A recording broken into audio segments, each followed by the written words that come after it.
Larry Bush, welcome to Intermission Interview. Well, thank you, Richard, and welcome to Louisville. We are in Louisville. Where exactly are we? We are in Central Park on 4th Street with the Kentucky Shakespeare Festival at Central Park, and we're here with the Kentucky Shakespeare Association, and they're getting ready to do a wonderful show here, and we're kind of a pre-show exposition, if you would. Doing a little promo. Absolutely. We do strolling promos in Bardstown, but this is what do they call it, park and bark? We've got an airplane going overhead. We don't normally have that in Bardstown, at least not quite as close and not quite as big. Nah. Well, tell me, how many years have you been in the Stephen Foster story? This is my 7th season of doing the Stephen Foster story, and it would be 8 if we hadn't had the COVID year, but this is 7 for me, so I'm enjoying every moment of it. And theater is not your profession, is it? No, it wasn't.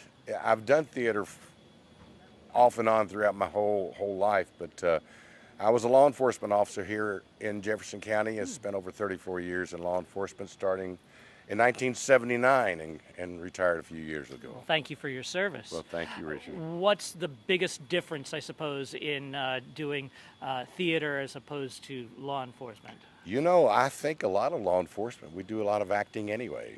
So it's playing games and enforcing the laws, but there's still a lot of, it's all people stuff, people skills and people skills in the theater as well, you know. So I really now, you've shown off some of your skills in some featured roles that you've done in particularly second shows. I'm thinking of last year you had a nice feature.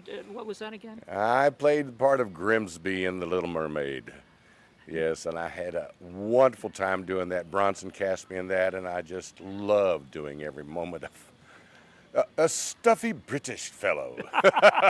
We've got the mutton chops for it, I Yes, suppose. indeed. I got a chance to do them again this year. You've done some other theaters and other performances in the region. Where are some of the things that you've done, perhaps some favorites? Well, I've done Hardin County Playhouse many years ago.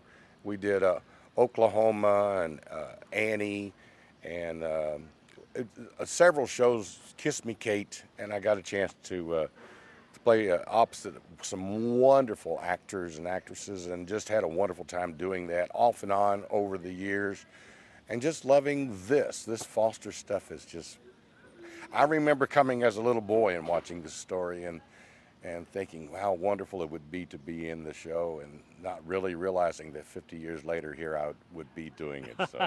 And if you've got some advice perhaps to give to someone who is younger and perhaps aspires to being in theater, what would that advice be? Take every opportunity to audition and do a show. It's just a wonderful experience. Every little bit helps your experience. So. Absolutely. And if you go to StephenFoster.com, not only will you find a place to get tickets for both the Stephen Foster story and The Sound of Music, which run through August the 9th, you'll also find information on how to audition for the Stephen Foster story. We look forward to seeing you in Bardstown soon. Bye-bye. Bye.